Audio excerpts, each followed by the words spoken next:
What's going on, guys? It's Jack here with John, looking at another NBA draft class. UCLA basketball came back onto the map this past season with Lonzo Ball and company, and therefore they have three prospects who should go in the first round. Obviously, Lonzo Ball headlining the pack, but you also got Ike Anigbogu, a rim-running center prospect, another fellow freshman, as well as another freshman in the class, TJ Leaf, who's a bit more polished as an offensive player, also a forward center type prospect, and a guy who should be able to make an impact offensively at the next level for sure.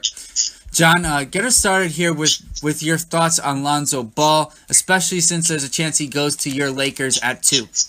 Yeah, exactly. And I think Lonzo Ball is pretty much everyone's consensus number 2 player, number 2 guard, point guard after Markelle Fultz. And I think for good reason. He has the ability to be really one of the most special playmakers in the NBA today. And I think that's exactly what the Lakers could use and just give their younger players, D'Angelo Russell, Brandon Ingram, Jordan Clarkson, Julius Randle, give all those guys just someone who can feed them the basketball, get them in the right positions, and get them to make plays. So I think Ball is obviously the cream of the crop of the UCLA draft class and really, deserving of the number 2 pick in the NBA draft if the Lakers do go ahead and decide to pick him. And I think by all indications they will do that, and I think it's absolutely justified. He can, and if he, right away he'll be a great player because of his court vision, his passing ability. But if his jump shot, which is pretty ugly, if it is, a little more consistent at the NBA level, and he can haul up some shots with consistency, then I think he'll be an even better player than what I think he is right now. So I think he's got a great ceiling. He's got a great floor, and I think he's exactly the player the Lakers need. And, coming out of UCLA, they haven't had a guy come out of UCLA this high in a long, long time, maybe since Russell Westbrook. Right, Russell Westbrook, Kevin Love years, exactly. Yes. And so, to me, actually, with Lonzo, yes, the shot is ugly, but it was effective. I want to make that clear. And there are worries that, there are tells in his jumpers, so it's going to make it a little bit easier for NBA defenders to defend.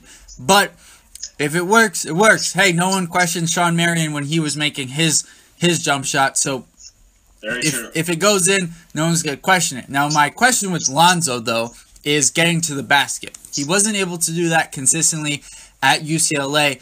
And with the way the NBA works today, you got to be able to penetrate and kick, especially off of pick and rolls. And so if he's not able to get into the interior of defenses, no matter how great of a passer it is, it's going to be a bit of a struggle for Lonzo to generate offense for his teammates. Now, speaking of his teammates, or rather past teammates at this point, Ike Anigbogu and TJ Leaf are two guys on opposite ends of the spectrum to me.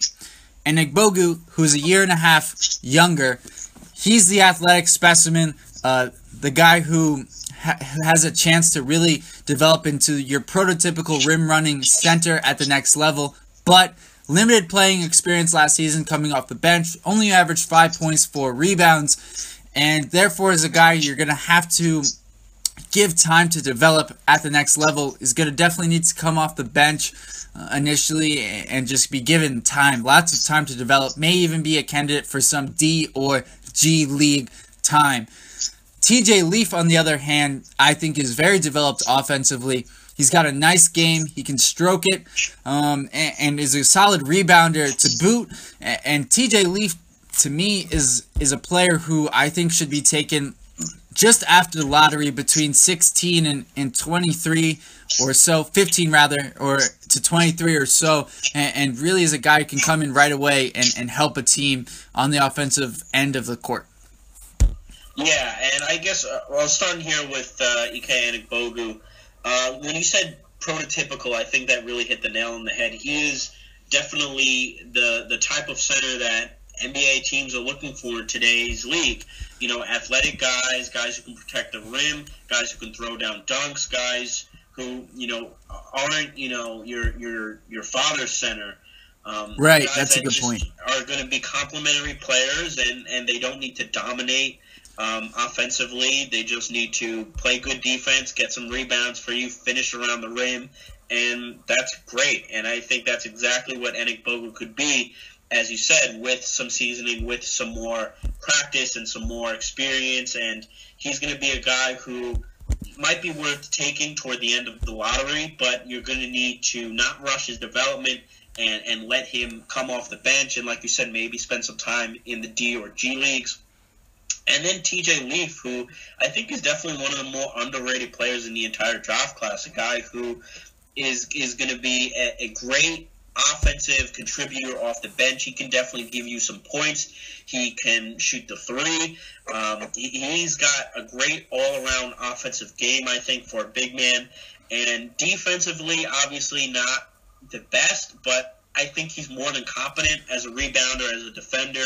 So I think he's a guy who, like you said, Jack, he'll come right after the lottery, probably in that 16 to 25 type range.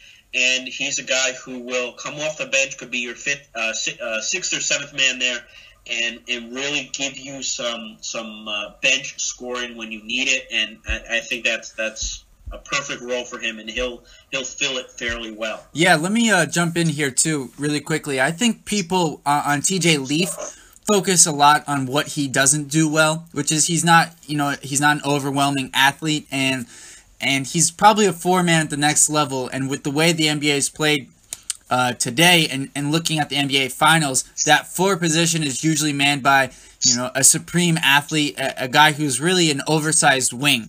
And so people look at a guy like TJ Leaf and think he's going to struggle. But you got to remember that really only 2 teams play this way in the NBA. There's still 28 other teams. And so TJ Leaf is going to be able to find success somewhere in this league for sure.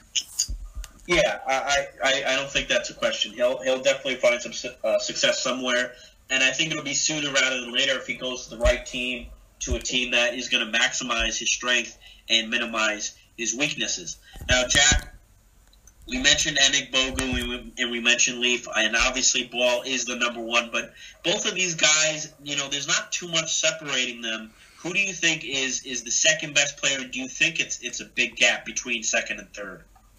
No, well, interesting question. I think they're very different players, and I think on teams' boards, it's really going to be what you value and the level of risk you're willing to take. Because Leaf is definitely the safer prospect. He's older, he's more developed, but Anigbogu is more of the home run threat. In the Kentucky video, we talked about Bam Adebayo and his limited jumper. Well, Anigbogu's jumper is even more limited than Adebayo, but Anigbogu is so young that there is the opportunity, the ability for him to develop even further. He's only 18 and a half. He's not going to turn 19 until just ahead of the NBA season, and so there's just lots of time for him to improve his game. And so no, I don't think there's much of a difference between Leaf and Anigbogu. I do expect Anigbogu to be drafted higher than Leaf just because his ceiling is greater, and for many teams, that's what the draft is about. All right, guys, let us know what you think about the UCLA draft class. Remember to like, share, comment, and subscribe. Thanks for listening, guys. We're out.